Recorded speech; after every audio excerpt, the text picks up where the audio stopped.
Late one October evening in the small American town of Brooksville, Wisconsin, where the streets turned silent after 9 p.m. and neighbors kept their curtains half closed, 33-year-old Daniel Whitaker stood at the window of his small rented house, staring at the empty driveway. His wife, Melissa, should have been home an hour ago. She always messaged him when she left work. Always. She was the type of person who apologized even when she was 5 minutes late. But that night, there was no text, no call, not even a single delivered message. Daniel felt a strange heaviness crawl across his chest. He paced back and forth, checking the phone every 30 seconds, as if that would magically make her reply. The clock on the wall clicked loudly, louder than usual, almost like it was reminding him of the seconds he was losing. By 10:52 p.m., he grabbed his car keys and dashed out the door, certain something was wrong. Brooksville was small, but the highways were long and dark, surrounded by thick forests that held more silence than sound. As he drove, the blue glow of his phone suddenly blinked. One new message, Melissa's name. But the message wasn't normal. Don't look for me. Just those 4 words. No emojis. No punctuation. No explanation. Daniel's heart sank. This wasn't her style. She hated short messages.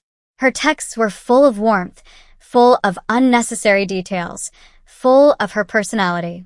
But this one felt cold, like someone else wrote it. He tried calling. It rang once, and then went straight to voicemail. He dialed again. Same thing. By midnight, he reached the Greenfield Medical Center, where she worked as a nurse. The parking lot was empty except for few staff cars, rain puddles reflecting the yellow lights. Inside, the night nurse at the front desk shook her head. Melissa? She left at 9 p.m. sharp, the nurse said. I saw her walk to her car. She waved goodnight. Daniel felt the floor shift under him. Did she look normal? He asked, his voice shaky. The nurse frowned. Actually, she looked stressed. Like she was rushing somewhere. Daniel's stomach twisted. He stepped back, thanked her, and walked out into the freezing wind. That's when he saw it. A small piece of paper stuck under his windshield wiper. He pulled it out. In messy black ink, one sentence was written. Turn around before you can't. He froze. Someone was watching him. Someone knew where he was. He scanned the dark parking lot, empty. Not a single moving figure. Only wind and silence. Daniel shoved the note into his pocket and drove home, his hands trembling on the steering wheel. The next morning, Brooksville police station smelled like old coffee and dusty paperwork. The young officer at the desk listened as Daniel explained everything, her disappearance, the strange text, the threatening note. But the officer leaned back and sighed. Sir, adults can leave on their own. Maybe she needed space. Daniel slammed his palm on the counter. She wouldn't leave. She wouldn't text like that. Something happened. The officer exhaled slowly. We'll file a missing person report, but it's too early to open a full investigation. Daniel walked out in disbelief. No help. No urgency. No understanding. He went home and searched through Melissa's drawers, closets, and bags. Everything looked normal. Her ID was still there, her favorite jacket, her laptop, her purse, nothing missing except her car keys. Then he noticed something odd. Hidden behind her perfume bottles was a small USB drive taped to the shelf. Daniel peeled it off, confused. Melissa never hid things from him. He plugged the drive into his laptop. A single folder appeared. Don't open. His hands shook as he clicked it. Inside were dozens of files, photos, documents, videos. The first image made his blood run cold. It was Melissa, crying in her car, recorded secretly from the passenger seat. Another file showed a man wearing a hood walking behind her during a night shift. Another was a blurry picture of someone standing outside their home at 3 a.m. The videos were worse. One showed Melissa whispering into the camera. Daniel, if anything happens to me, it's because of him. Don't trust anyone. Not even the police. Daniel stopped breathing. Who was him?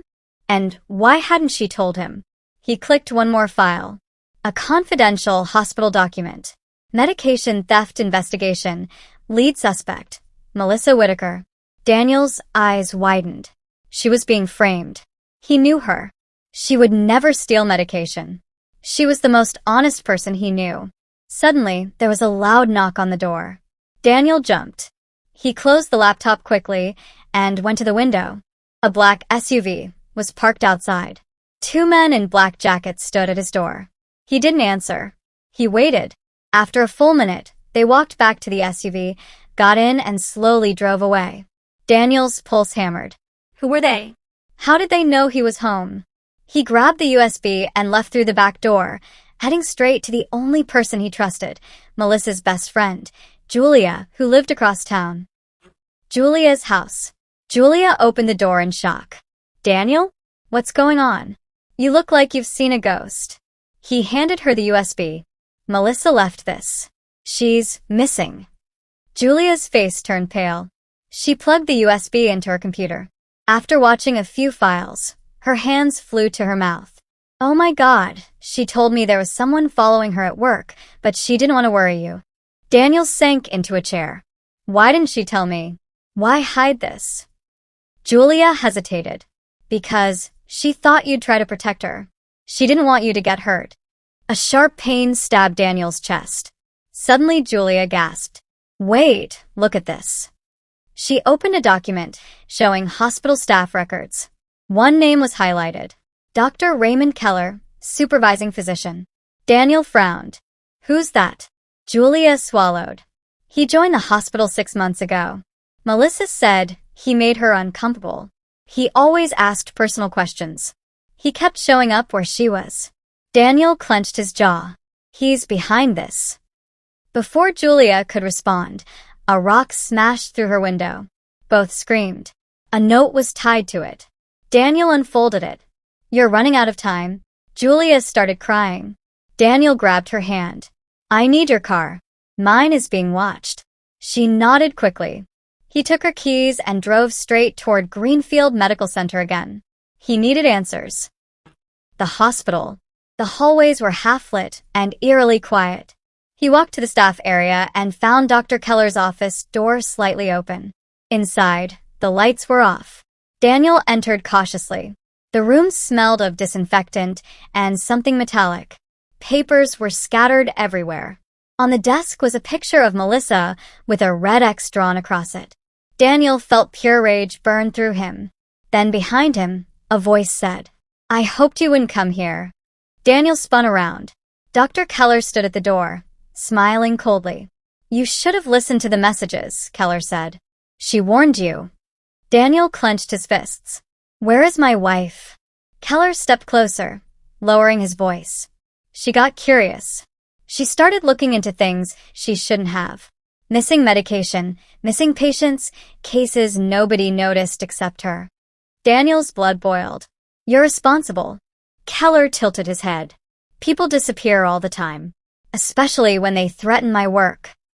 Daniel lunged, but Keller pulled out a syringe. You really shouldn't make this difficult. Daniel backed away. Suddenly, loud footsteps echoed through the hallway. Keller froze.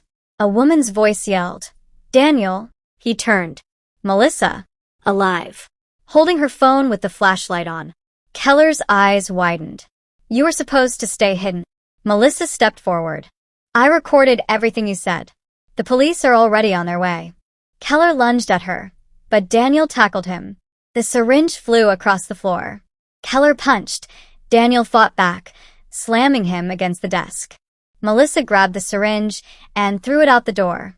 Seconds later, officers stormed in, pulling Keller off Daniel and wrestling him to the ground. He screamed, You have no idea what's coming. You think this ends with me? But they dragged him away. The truth. In the station, Melissa explained everything. For months, patients were disappearing after receiving certain medications.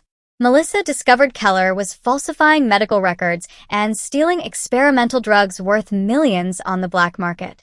When she confronted him, he started threatening her. She recorded everything secretly and made backups, including the USB. She had planned to turn it over to federal agents, but Keller moved faster, forcing her to hide while trying to protect Daniel. The ending. 2 weeks later, Keller was officially charged with kidnapping, attempted murder, illegal drug trafficking, and hospital corruption. Daniel and Melissa returned home together. Their house felt warmer than ever, not because it was safer, but because they had survived the storm together. One night, Melissa held Daniel's hand and whispered, "I thought I lost you." Daniel kissed her forehead. "You can't lose me. Not in this lifetime." Outside, the town of Brooksville was quiet again. Peaceful. Calm. But inside their home, both knew one truth. Sometimes the strongest love stories are written in the darkest moments. And theirs had only just begun.